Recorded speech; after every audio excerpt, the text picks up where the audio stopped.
Olá, muito bom dia, um ótimo domingo para você, seja muito bem-vindo, viu? Estamos aqui mais um domingo trazendo as notícias do agro para você. É você no campo, sem sair de casa. O impacto da chuva nas plantações de hortaliças. Os produtores do DF tiveram prejuízos nas últimas semanas. Nós vamos falar sobre a importância da qualificação para produtores rurais. A Emater avança em meta na formação de agricultores e quem ganha, é claro, é o produtor rural. E na receita de hoje você vai aprender a fazer uma sobremesa com manga e cachaça. É rápida e deliciosa. Eu sou Narla Guiar e o Agro Record já está no ar.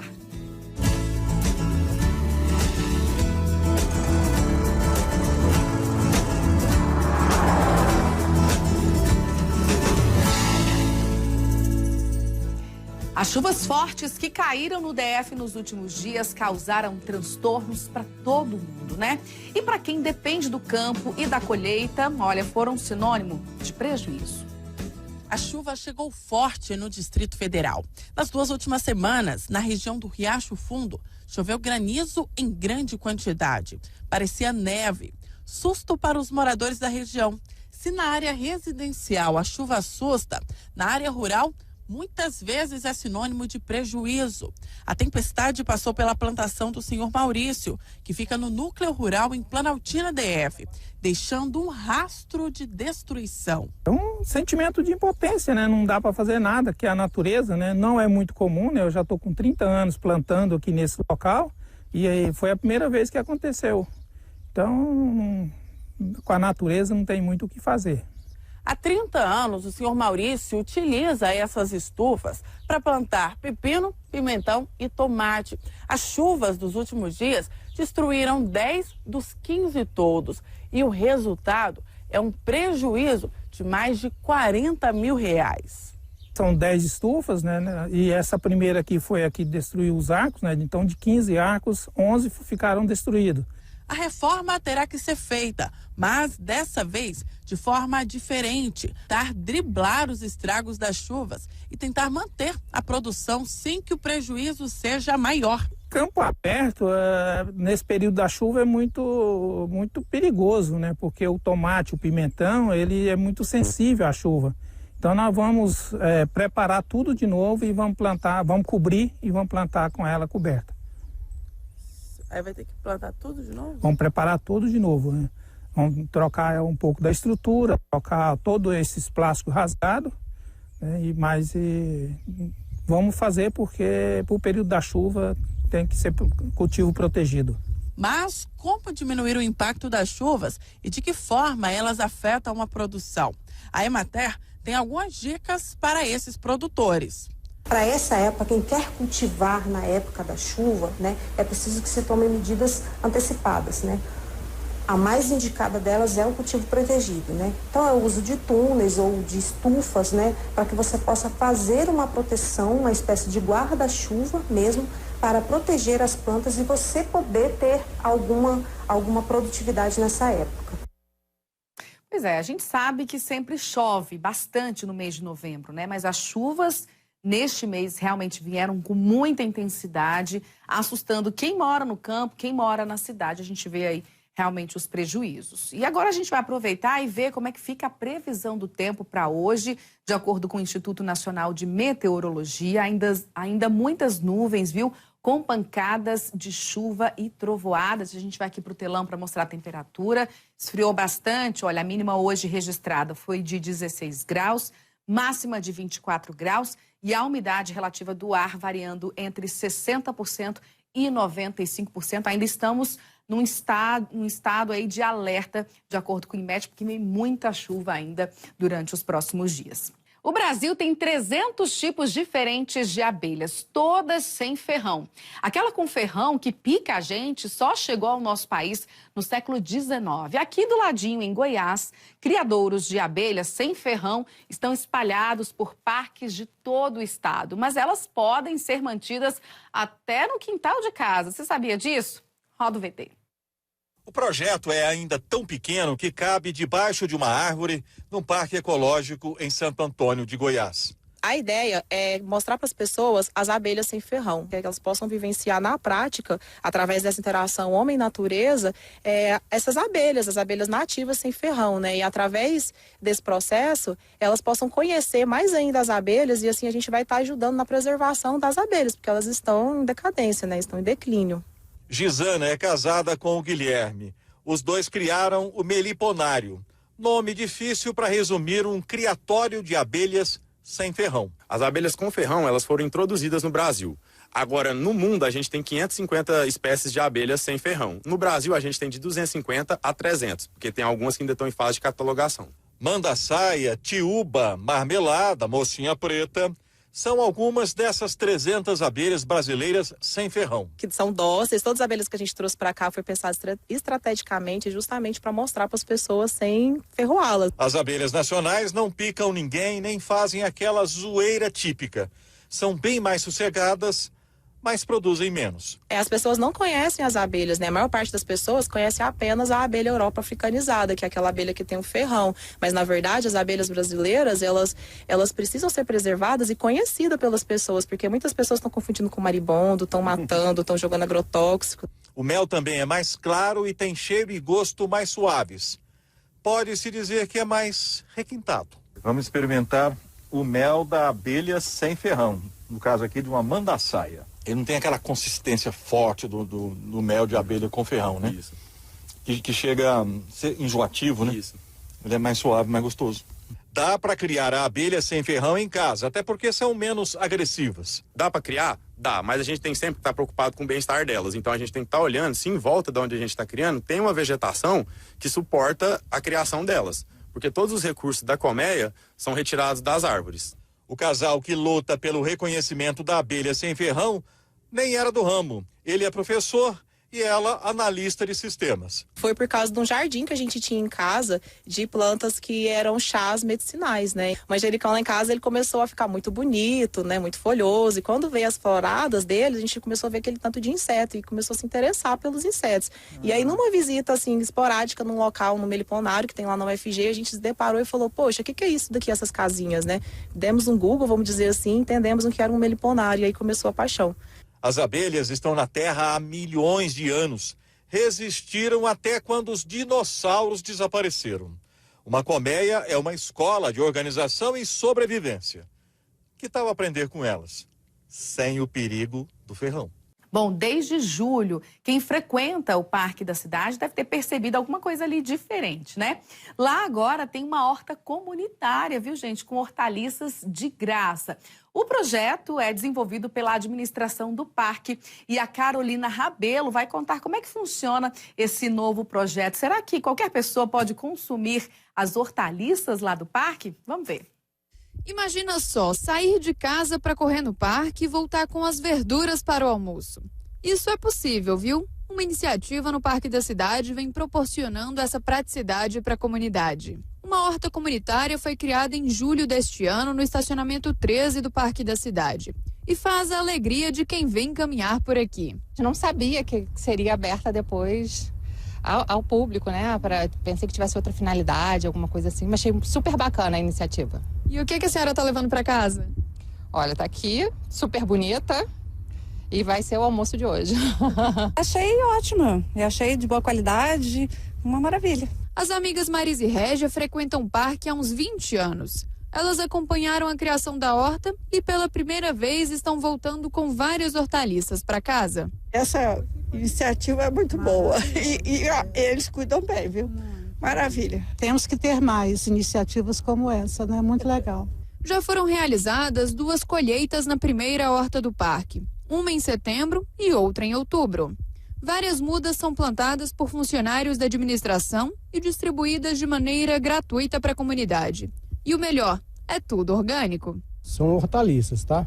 Variedades. Alface, coentro, chicória, cebolinha, várias. Rúcula, manjericão. e por aí vai, extensa aí. E qualquer pessoa que passa pelo parque pode ter acesso a essas hortaliças. Elas foram plantadas neste canteiro e estão sendo colhidas pelos funcionários da administração. Logo depois, eles colocam todas as hortaliças aqui na mesa e quem passar pelo parque pode pegar qualquer uma. É aquele famoso pegue e leve, não precisa pagar nada. O pessoal aqui já está fazendo as suas escolhas, um já está até comendo aqui, tá gostoso? Maravilhoso. 100% orgânico. Opa, top demais, chique, orgânicos. Tá muito bom. Tá um pouquinho? E a iniciativa da administração do parque deu tão certo que uma nova horta comunitária está sendo criada no local. O espaço será no estacionamento 10, entre o lago e a pista de Cooper, e terá 16 canteiros, cada um com 6 metros de comprimento. A aração do solo está sendo finalizada e na próxima semana começa o plantio das hortaliças. Hoje a comunidade ela passa aqui, ela participa do projeto, ela colhe junto com a gente deixa disponível, a própria comunidade doa as sementes, essas sementes são enviadas para um parceiro, esse parceiro produz essas mudas e as mudas retornam para o parque, nós fazemos o plantio e destinamos elas para o pessoal em geral, para o público em geral. Enquanto isso, quem passa por aqui se dá bem. O Marco Antônio, por exemplo, tem o costume de fazer caminhadas. Ele nasceu em Belo Horizonte e mora em Brasília há 9 anos. Ele considera que o parque é um dos principais pontos turísticos da capital federal.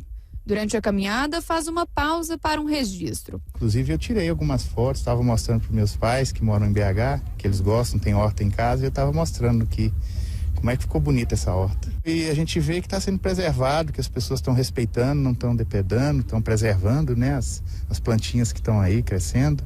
Elas crescem e o povo recebe aí, muito legal. E tem quem nem espere chegar em casa para se deliciar com os alimentos orgânicos. Tem um carro elétrico, trabalho com um aplicativo, eu venho aqui carregar meu carro aqui no eletroposto aqui da administração e aproveito para tá aqui me servindo aqui um pouco, né, da alface. Eles têm de tudo, tem alface, chicória, tem vários tipos aqui que eles plantam e estão aumentando, tá? Um projeto que tem como lema cultivar a bondade, plantar a paciência, colher o amor e espalhar a felicidade. As próximas colheitas vão beneficiar os frequentadores do parque e também serão distribuídas a instituições beneficentes. E a segundo momento agora a gente vai disponibilizar isso para as instituições, né, indicadas aí pela Secretaria de Desenvolvimento Social. Gente, que projeto lindo e completo, né? Você imagina, você tá ali, olha, fazendo a sua atividade física, cuidando do seu corpo, da sua mente, da sua saúde, passa ali, leva uma hortaliça para casa, já faz uma saladinha. Muito bacana, estou aqui na torcida para que esse projeto vá lá para o Parque de Águas Claras, que é bem pertinho da minha casa. E ainda tem esse objetivo de ajudar quem precisa. Olha, realmente está de parabéns. Agora você quer uma outra notícia muito bacana? Olha só, gente, depois de 25 anos de pesquisa, a Embrapa Cerrados e a Emater Goiás lançaram 6 novos cultivares de piqui. 3 deles sem espinho. Imagina só para você que é amante de piqui. Pela primeira vez, produtores vão poder plantar pés de piqui em pomar comercial. E essa espécie sem espinhos vai facilitar a retirada da polpa do piqui, aumentando aí a possibilidade de uso do fruto para a culinária. Gente, eu que sou amante de piqui, você imagina só você pegar um piqui sem espinho, se é essa preocupação dele ficar ali preso na língua, no céu da boca, realmente é uma notícia e tanto pra gente que adora o piqui, né? E a Companhia Nacional de Abastecimento divulgou mais um levantamento da safra de 2022-2023. De acordo com os dados, a produção de grãos em Goiás, nosso vizinho, pode atingir mais de 32 milhões de toneladas. A soja deve ser responsável por 17 milhões e meio de toneladas. Mas a safrinha pode ser afetada por causa do atraso da chuva.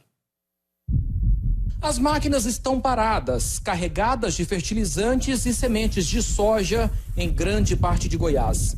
Historicamente, eram para estar semeando a todo vapor no campo desde o mês de outubro. Mas a realidade é outra neste ano. Nesta safra, a situação está diferente. A chuva está instável e não tem periodicidade. Mas isso ainda não significa que vai atrapalhar a safra da soja, não. Mas pode prejudicar o cultivo da safrinha. Com exceção do sudoeste do estado de Goiás, todas as regiões estão com plantio atrasado, tendo em vista quando a gente busca a janela da safrinha para o milho em fevereiro. Plantar soja no mês de novembro é excelente. A soja tem um grande potencial se a gente conseguir plantar até o final de novembro. Vamos ter uma grande produtividade. O que acaba prejudicando é a janela do milho lá em fevereiro para a safrinha, e aí a gente vai ter que, de repente, plantar o sorgo, ou um milheto, ou uma braquiária, rever esse planejamento. Porém, eu insisto, soja em mês de novembro é muito produtiva. O Carlos Maier é produtor de soja na região da Estrada de Ferro e no Vale do São Patrício. Ele vai cultivar na safra verão 2022-2023 1.800 hectares de soja, mas ele nem chegou a plantar toda a área. Apenas 10% na região de Silvânia e 20% em Jaraguá. A gente já gastou aqui mais ou menos em torno de R$400 por hectare só de sementes, né? Se falar em 150 hectares, você já está falando de R$60 mil de semente que você vai gastar mais, né? Todo o trabalho do trator, da máquina, óleo diesel, mão de obra, né? Às vezes algum trato cultural que você tem que fazer, você já sai de uma escala ali da época adequada. Então, qualquer ressemeadura aí por perder em termos de seca ou de um granizo eventualmente, é um prejuízo para o produtor, e principalmente no ano desse. Ano passado nós tivemos um custo bastante tranquilo, foi um custo baixo. Esse ano o custo é muito alto, fertilizante subiu demais no início por conta da guerra. Essa gleba de 150 hectares foi semeada há cerca de 10 dias, mas a chuva não veio e o resultado é esse. Olhando assim, nem parece que tem sementes de soja na terra. Ao abrir linha por linha, a gente encontra sementes, muitas nem chegaram a germinar. As que vingaram estão sofrendo com a seca. Nós estamos com essa área praticamente 10 dias semeadas, não houve a germinação, a semente está aí. Então, o que vai acontecer agora? Assim que as chuvas voltarem, a gente vai seguir o nosso plantio, depois voltar aqui e avaliar o estande final, que quer dizer o quê? A quantidade de plantas que vai ficar, né? Se vai ter falhas, se vai chegar ali num estande adequado, que é o número de plantas que cada cultivar exige, e aí assim nós vamos determinar um replantio ou seguir com a lavoura, com os tratos culturais. Muitos produtores ainda não cultivaram a soja em várias regiões de Goiás por causa da instabilidade da chuva, e os que já cultivaram estão preocupados porque a planta precisa de água para desenvolver. Mesmo com a chuva irregular, o produtor mantém o otimismo. A média histórica que o Carlos Maier consegue alcançar nas áreas dele é de 65 sacas por hectare. Nós conseguimos hoje plantar muito rápido. Então, a chuva retomando, nós vamos conseguir plantar dentro do mês de novembro. Como eu falei, tem um excelente potencial a soja semeada em Goiás durante o mês de novembro, e aí os manejos na época adequada. Como um ano de laninha, sempre há preocupações. Mais um ano que a gente vai estar, e já estamos vendo, né, o efeito dela nesse atraso de chuvas.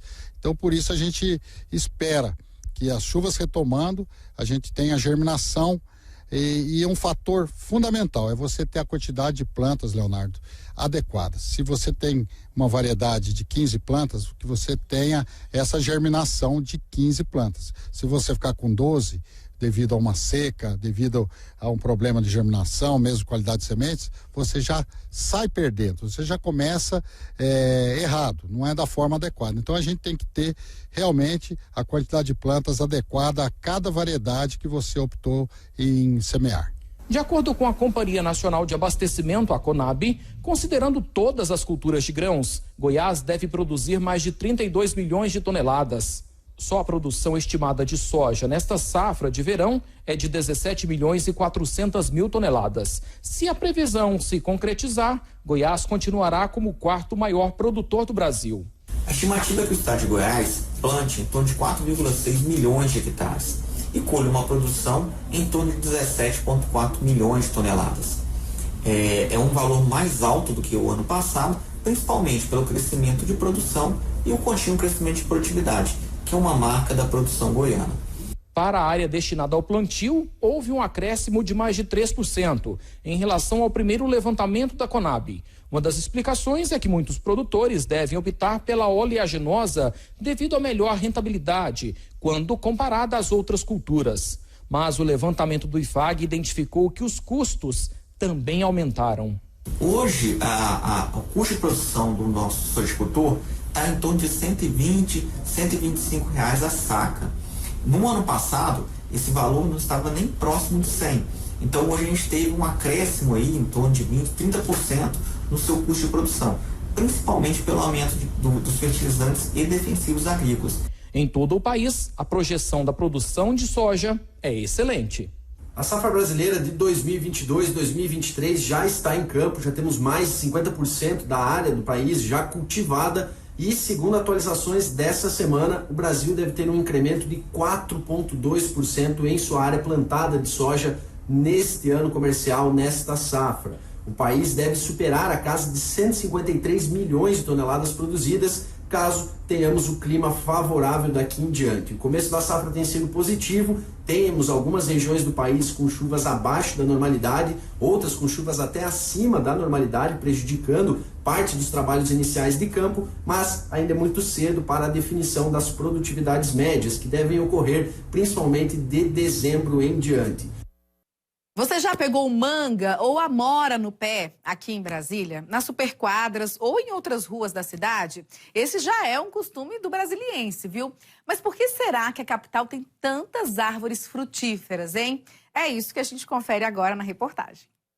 A cena é comum. Pessoas no meio da rua colhendo frutas. Para Donizete já é até tradição. Há mais de 30 anos que ele reserva um tempinho do dia para pegar mangas. Todo ano. É legal, isso é gostoso demais. Minha mulher gosta, minha menina, eu levo para elas. Aí vem aqui, pega as mangas e leva para cá. É, isso. Manga é apenas uma das frutas que podem ser encontradas nas ruas da cidade. Tem de tudo, tem manga, tem jaca, tem abacate, amora, de tudo. Uma diversão e tanto para a garotada que se delicia com as frutas colhidas diretamente do pé. Eu gosto de comer amora. E você come direto do pé? Às vezes. E nas outras vezes, como é que você faz? Eu gosto para comer depois. Há tantas frutas em espaços públicos aqui no DF que algumas avenidas levam até nomes de árvores frutíferas, como essa daqui que nós estamos. Esta é uma avenida que divide o Cruzeiro Velho do Cruzeiro Novo, aproximadamente 2 quilômetros de extensão. E aqui, onde se anda, a gente só vê mangueira. De quebra, as pessoas que vêm aqui fazer uma caminhada já pegam a fruta e levam para casa. Dia de segunda, geralmente de manhã cedinho, fica muita manga no chão. Eu pego muito gostoso. Tem a Rua da Jaqueira ali também, que a gente colhe também as frutas. Você acha que Brasília é bacana por isso? Porque tem muitas frutas pela rua? Sim. Essa época é muito boa para pessoas que moram na rua também, né? Eu penso muito nisso, os moradores de rua. Eles têm a condição de se alimentar, né?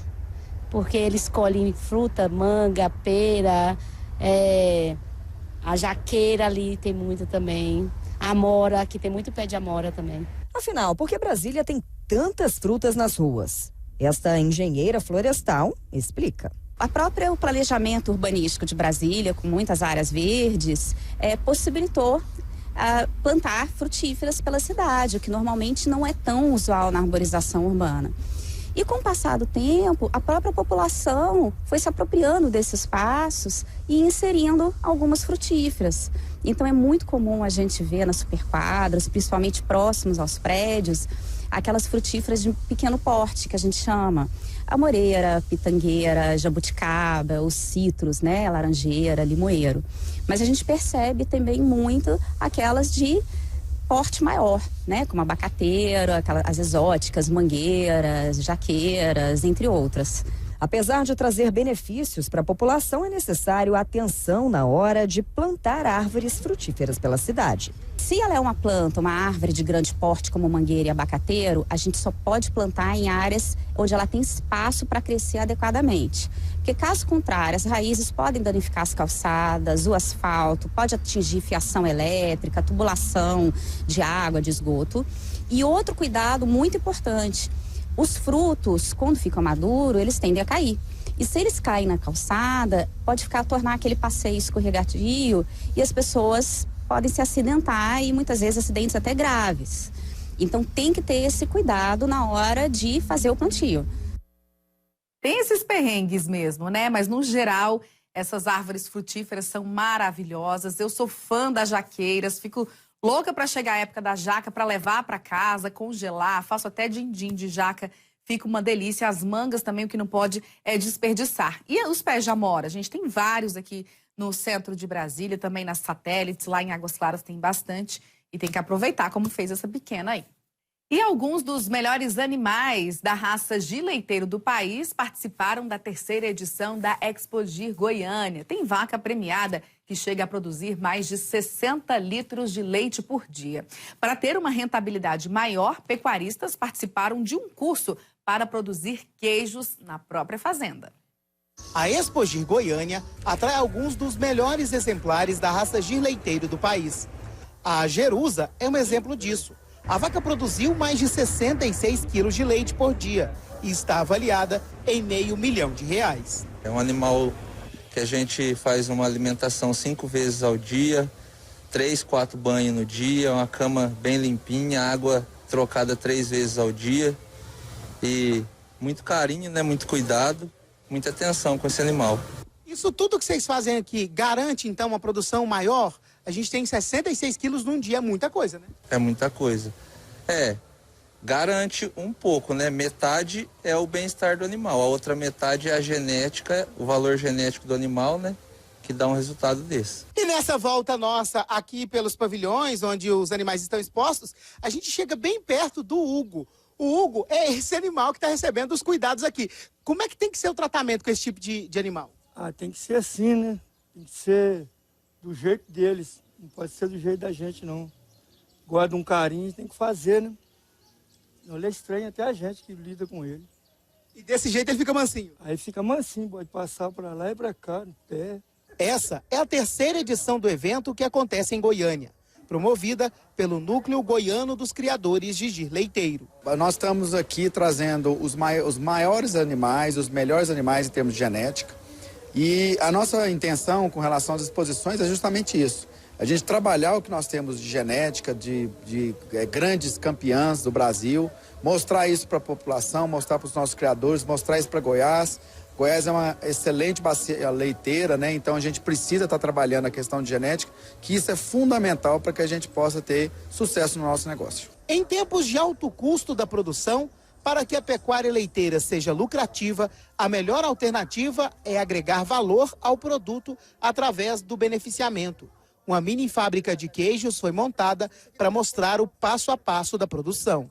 Durante a exposição, o professor Gerson trouxe para cá um curso sobre a produção de queijo. Professor, esse aqui é aquele bem prático para beneficiar, por exemplo, o leite nas pequenas e médias propriedades. Isso mesmo. É para o produtor conseguir um rendimento melhor no valor do litro do leite dele, em que às vezes não compensa entregar o leite para o laticínio. Então é o laticínio que coloca o preço no leite.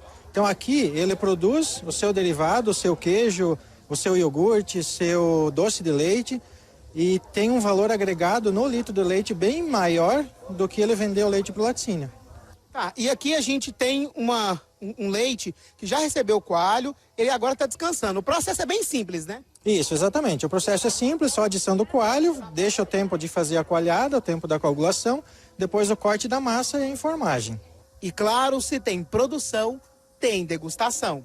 E a melhor parte, claro, da exposição é a hora que a gente degusta os produtos que são feitos através do leite, né, professor? Porque o leite é a grande atração dessa exposição que a gente está acompanhando aqui, né? Isso, com certeza. Primeiro faz todo o trato dos animais com leite de excelente qualidade e a gente faz os produtos, fabrica eles do derivado do leite. No caso está aqui o queijo, né? Tá, e esse queijo aqui foi fabricado aqui mesmo, com o leite que sai daqui do torneio leiteiro? Isso, aqui mesmo. Foi o leite fabricado com... Esse queijo foi feito hoje de manhã, com o leite de ontem.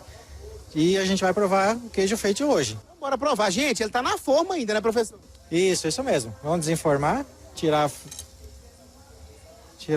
Bonita demais, hein? Isso mesmo. Ó. Tá aí o queijinho. Bora experimentar então, professor? Vou fazer as honras aqui, hein? Ó. Vou virar pro Samuel mostrar. Olha, Samuel, cortando, ó. Ó.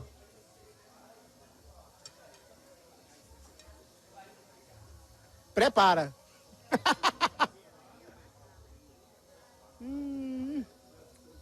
Muito macio e muito fresquinho. Isso mesmo. Essa é a qualidade do queijo fresco. É o queijo feito agora, na forma agora e já provar. Para os produtores, o mais importante é discutir os caminhos para uma produção cada vez mais sustentável. O principal que a gente tem que se preocupar aqui é exatamente melhorar a qualidade do nosso rebanho. Então, quando a gente fala de uma fazenda, a gente não pode tratá-la como uma fazenda, e sim como uma empresa.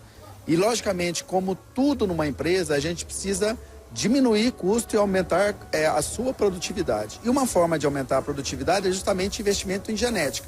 Então, os animais, quando a gente tem um trabalho de genética do jeito que nós fazemos aqui, do jeito que nós trazemos para as exposições, é o que faz a diferença para o nosso pessoal, para os nossos produtores. Agora eu vou para o intervalo rapidinho, mas na volta eu falo sobre a importância da qualificação para produtores e trabalhadores rurais. Volto já já.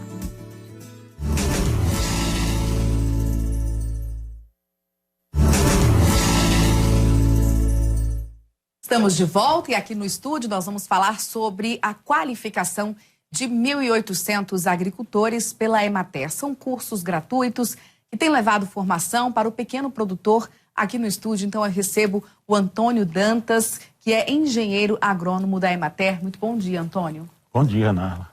Então, olha, a meta do Plano Plurianual 2020-2023 é capacitar 3.000 produtores e também trabalhadores. Já foram 1.800, temos mais aí, pelo menos 1.200 produtores que devem ser capacitados aí no próximo ano. Foi até um avanço mesmo com a pandemia aí tendo atrapalhado um pouquinho esses cursos de capacitação, né, Antônio? Pois é, durante a pandemia nós ficamos praticamente mais de um ano até sem poder oferecer os cursos presenciais, né? E o público, esse público de agricultores e trabalhadores, o curso presencial ele é mais efetivo. Então nós tivemos aí um pequeno prejuízo, mas nós vamos conseguir atingir essa meta, né, determinada pelo governo, de atender esses 3.000 agricultores e trabalhadores durante esse mandato. E quem são esses beneficiários? Quem são essas pessoas capacitadas, né, que recebem esses cursos de capacitação? Tem produtores, né, da agricultura ali familiar, mas trabalhadores também? Sim, é o público que participa dessas capacitações oferecidas pela Emater. Em geral são pequenos agricultores, sejam eles familiares ou não, né, empreendedores patronais também, e trabalhadores. Então nós temos uma linha de trabalho que é de qualificação de mão de obra. A ideia é oferecer mão de obra qualificada para o mercado,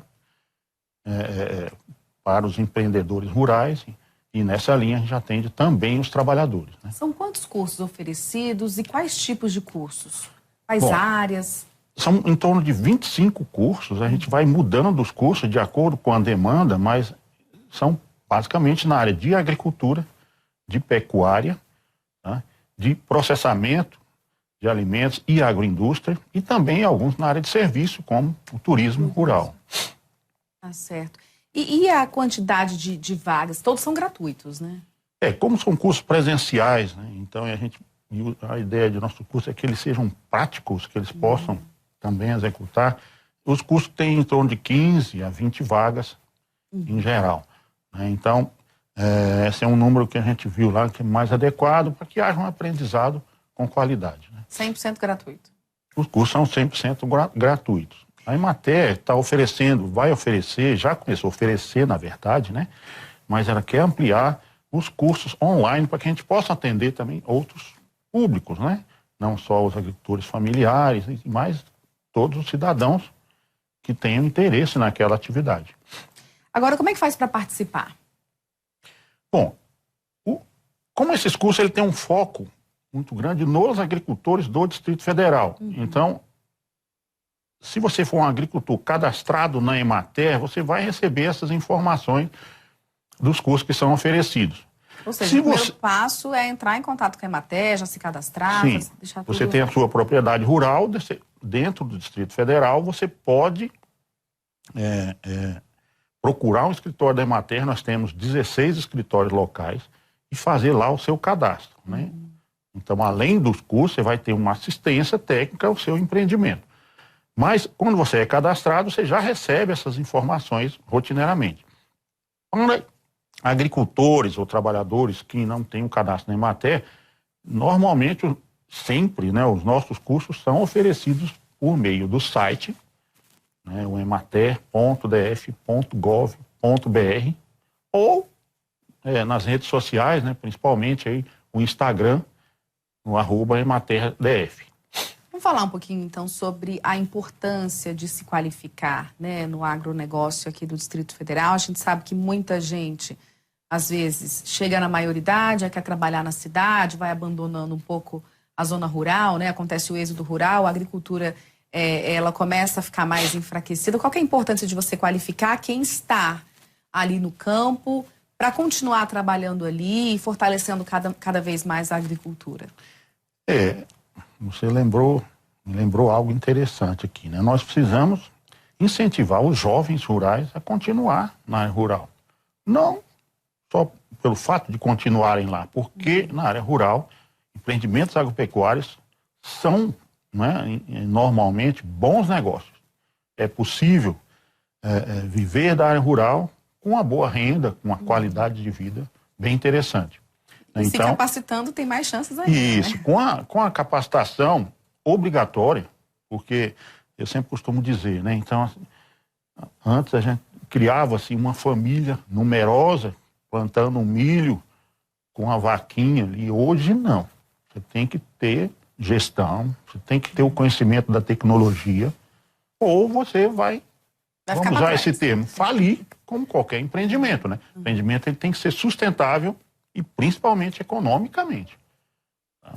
Vocês têm, com certeza, vários casos de sucesso aí. Sim, né? Temos vários, graças a Deus. De produtores ou trabalhadores que fizeram curso de capacitação e cresceram bastante.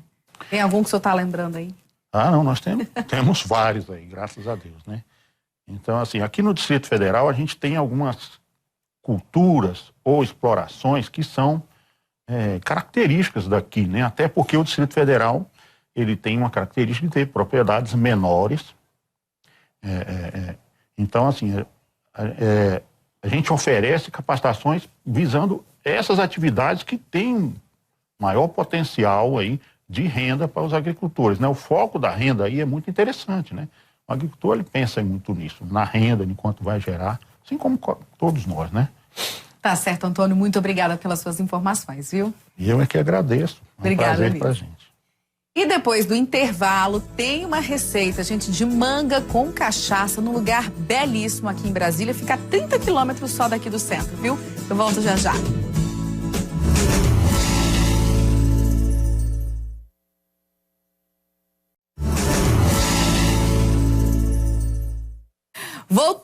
Voltamos na melhor hora de receita aqui no Agro Record, mas claro, uma receita facinha para você fazer em casa e um lugar lindo, viu, gente? Eu fui pessoalmente conhecer a Casa da Colina, uma chácara que fica no INCRA 7 e tem cavalos, comida maravilhosa e aquele clima de fazenda aqui, olha, bem pertinho de Brasília.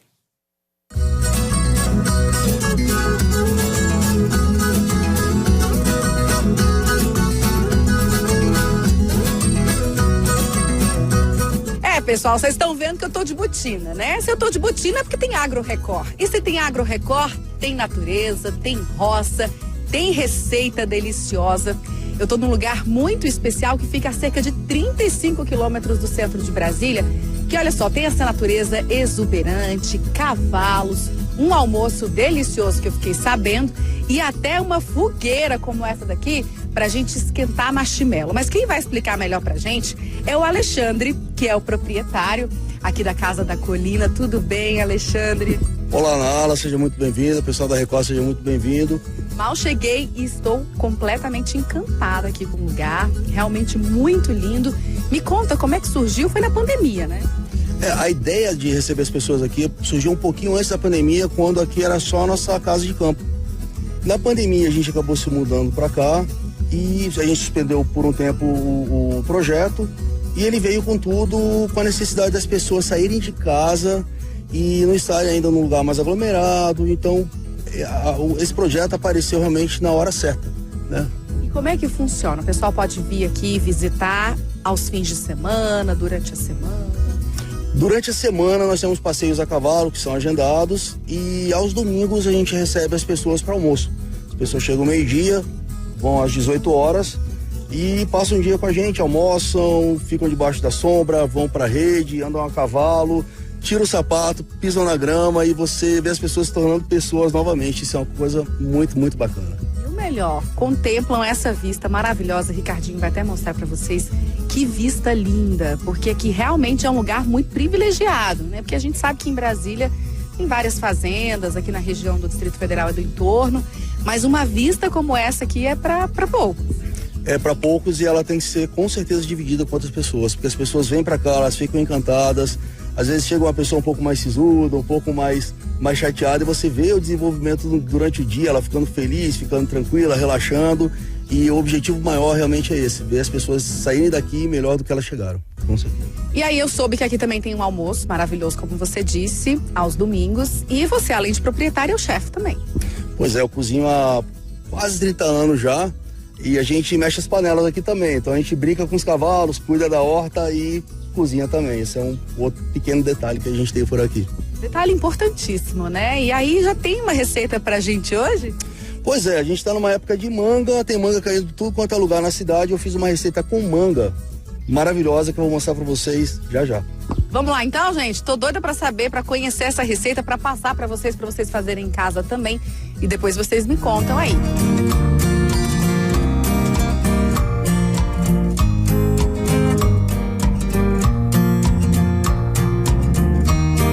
Bom, já estamos aqui na cozinha da Casa da Colina, uma cozinha muito linda, inclusive.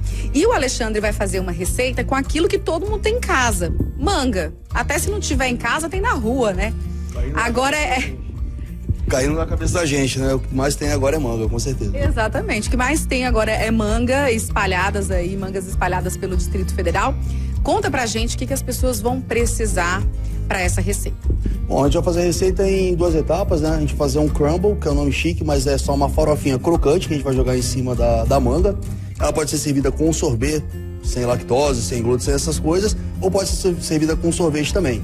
A gente vai misturar esses ingredientes, vai botar no forno, assar até ela ficar crocante e a gente vai fazer a manga flambada com leite de coco e azeite. Esse é o grande pulo dessa receita. É uma receita vegana, para quem é vegano, né? Agora, se não tiver o leite de coco, pode ser o leite de vaca. Pode ser o leite de vaca, você pode usar manteiga também e usar outras opções, com certeza. Então vamos lá, só, Ricardinho, chega mais perto aqui para mostrar pro pessoal o que eles vão precisar. O que as pessoas vão precisar para essa receita? Bom, aqui nós temos a mesma quantidade de azeite, farinha, açúcar e coco ralado, apenas. A mesma quantidade, pode ser uma xícara. Pode ser uma xícara, pode ser 2 colheres de sopa, pode ser 4 xícaras, e aí a pessoa usa a quantidade que ela achar legal. E para essa receita aqui da manga flambada? Para essa receita eu tô usando 2 mangas médias, né? Na verdade 3 mangas pequenas aqui, mas você pode usar 2 médias ou uma manga grande. Leite de coco, 2 colheres de sopa, 2 colheres de sopa de açúcar e aquela cachaçinha para dar uma flambada. Você pode usar, não tem problema, que o álcool da cachaça vai ser todo evaporado. Então você pode fazer essa receita para criança, não tem problema. Tá certo, vamos lá então? Vamos lá.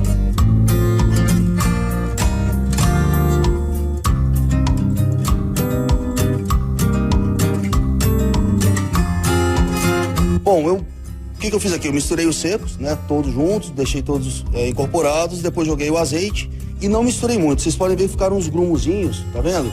E é esse grumuzinho que no forno vai dar aquele tchan e aquela crocância que vocês vão ver no final da receita. Vamos pro forno então.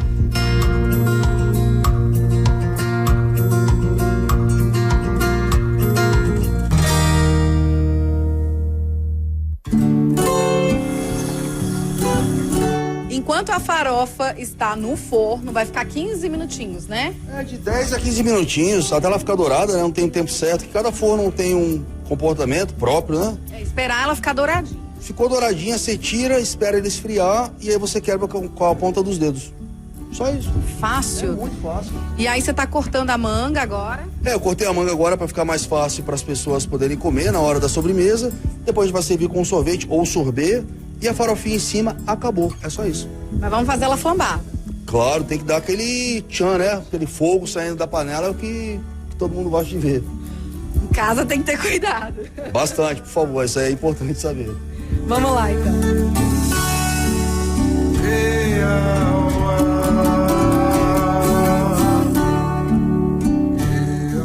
E aí, Alexandre, como é que tá o preparativo aí dessa manga flambada? Então, pessoal, aqui a gente colocou azeite, espero o azeite dar aquela fumaçadazinha para não grudar tanto a manga no fundo, às vezes acontece de grudar. Agora a gente vai dar uma flambadinha nela, jogar açúcar, leite de coco, cozinhar rapidamente. É só isso. 3 minutinhos no relógio, sua manga tá pronta.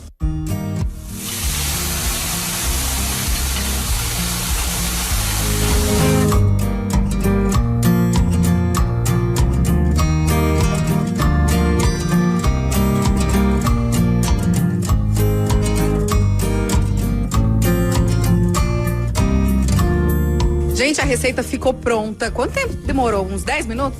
A gente falou mais do que trabalhou, né? Então foi rápido demais. Por 10, 15 minutos, eu acho que foi. Sim. Agora é hora de experimentar.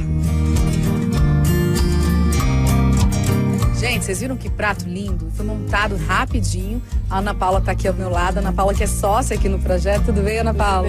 Tudo bem. Você que preparou essa mesa maravilhosa. Sim, eu preparo as mesas para receber as pessoas com todo carinho.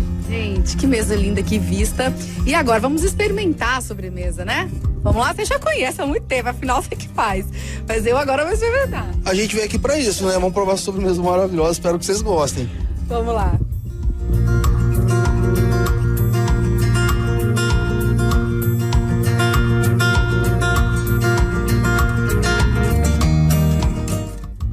Gente, eu não quero falar não, só quero comer. Que delícia. Eu já sou fã de manga, mas a manga ela derrete na nossa boca. E vem a farofa tão crocante, tão gostosa. Impressionante. Tô apaixonada e mais apaixonada ainda em saber que é tão rápido. 15 minutinhos, 2 passos para ensinar o pessoal em casa. Eu quero que vocês façam, depois marquem a gente, por favor. É isso aí. Tá uma delícia, viu? Parabéns.